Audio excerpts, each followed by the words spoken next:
আন্দোলন আছেন যারা অশেষ প্রচেষ্টায় আজকের এই দাঁড়িয়ে।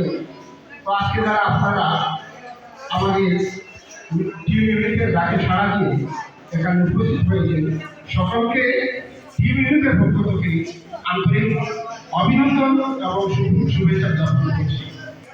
আপনারা জানেন, আন্তর্জাতিক নারী দিবস বিশ্বে পালন করা হচ্ছে বিভিন্ন জায়গায়। আজকে যেখানে নারীরা নির্যাতিত বিশ্বের প্রতিটি কোণায়, প্রায় আমরা দেখি খবরের কাগজে, বিভিন্ন সংবাদ মাধ্যমে, বিভিন্ন আজকে বিভিন্ন সোশ্যাল মিডিয়ায় আমরা যখন দেখি যে নারীরা বিভিন্নভাবে নির্যাতিত হচ্ছে, সত্যি আমরা আমাদের মা বোনের জন্য আমরা অত্যন্ত ফেলি।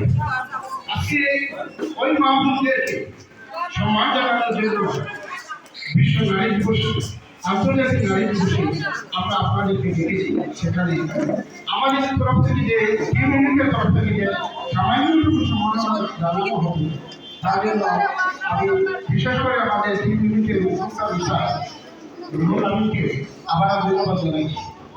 তো যাই হোক, আমরা আপনারা জানেন আজকে সরকার বেটি বাঁচাও বেটি পড়াও যে প্রকল্প করেছে, তারপরে বিভিন্নভাবে সরকারের মেয়েদেরকে বা মহিলা জাতিকে উন্নত করার জন্য সেই যে বিভিন্ন উপায়ে বিভিন্ন প্রকল্পের মাধ্যমে মেয়েরাকে মানে আগ্রহান্বিত করা বা ইন্টারেস্টেড ব্লক করার জন্য সরকার আর সেই দিকে লক্ষ্য রেখে আজকে আন্তর্জাতিক নারী দিবস উপলক্ষে আপনাদের সম্মান জানানোর জন্য আমাদের